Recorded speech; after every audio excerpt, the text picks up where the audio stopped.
بھارت اسلحے کے انبار لگاتا ہوا ہے یہاں پہ ہمیں نظر آ رہا ہے. اس کے عزائم کیا ہیں, مقاصد اور ہدف؟ اس ٹائم بھارت اس ٹائم اپنے اثر و رسوخ کو بڑھا رہا ہے جی. اور وہ بنیادی طور پر 3 ایریاز کے اندر اپنے اثر و رسوخ کو بڑھا رہا ہے.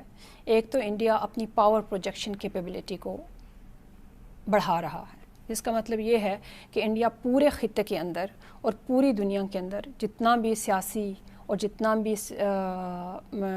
سیکیورٹی کنسٹرکٹ ہے اس کے اندر ایک اپنا کردار ادا کرنا چاہتا ہے. اور اس کے اندر ہی انڈیا اپنا جو ہے دفاعی اور دوسرے لیول کے اوپر معاشی جو اپنی ٹریجیکٹری ہے اس کو امپروو کر رہا ہے. دوسرے بنیاد کے اوپر انڈیا اپنا جو ملٹری انڈسٹریل کمپلیکس ہے یعنی کہ ڈیفنس مینوفیکچرنگ بیس جو ہے اپنی اندرونی صنعتی پیداوار کو بڑھانا چاہتا ہے تاکہ دفاعی حیثیت ہے وہ اتنی بن چکی ہے کہ وہ اپنا چائنا کو بھی اور پاکستان کو بھی بڑے آرام کے ساتھ اپنے آپ کو ان دونوں کے خلاف ڈیفنس اب اس کا کر سکتا ہے. اب کیونکہ کیپیبلٹی بیس ماڈرنائزیشن یعنی کہ اس کی جو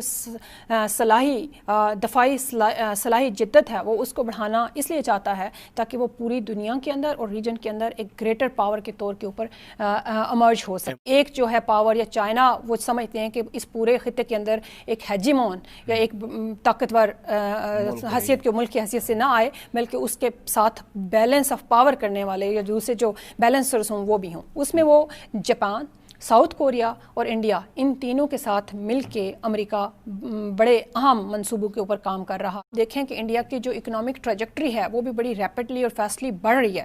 انڈیا دنیا کی تیسری معیشت اور اس خطے کی دوسری بڑی معاشی طاقت بن چکا ہوا ہے اور انڈیا اس خطے کی دوسری بڑی دفاعی طاقت بن چکا ہوا ہے اور وہ اسی بیس کے اوپر بنا ہوا ہے کہ اس کو وہ اسپیس اور وہ جگہ اور وہ منوربلٹی اور موبلٹی مل چکی ہوئی ہے. تو انڈیا پہلے اس اپنے جو ہے نا اچیومنٹ کو اس کے اوپر فوکس کرے گا اس گول کے اوپر, پھر اس کے بعد اپنے اندرونی طور کے اوپر میرے خیال سے اپنے ڈیولپمنٹ اور سوشو اکنامک گروتھ کی طرف بھی جائے گا کیونکہ انڈیا کا بڑا فوکس جو ہے ابھی اسٹیٹس اور پرسٹیج اور گلوبل اور گریٹر پاور لیول کے اوپر اپنے اسٹیچر کو اپلفٹ کرنے کا ہے. تو میرے خیال سے گریجولی اس طرف انٹرنیشنل کو ڈومیننس کی یہ کوئی بات ہو رہی ہے یا جی بالکل بنیادی طور پر گریٹر پاور اسٹیٹس اچیو کرنے کا میجر ایم اور گول ہے. اس کے اندر روایتی ہتھیار اور غیر روایتی ہتھیار دونوں بہت بڑے لیول کے اوپر خریدے جا رہے ہیں. اس کے اندر ہارڈ ویئر، ٹیکنالوجی اور نالج بیس جو کیپیبلٹی ہے اس کے اوپر بھی دنیا سے سپورٹ یہ حاصل کر رہے ہیں جس میں خاص طور پر امریکہ خود ان کو مدد دے رہا ہے اور امریکہ کے جیسے میں نے آپ سے کہا کہ ان کے مفادات اس ٹائم منسلک ہو چکے ہیں انڈیا کے ساتھ. If you like our video, please like and subscribe.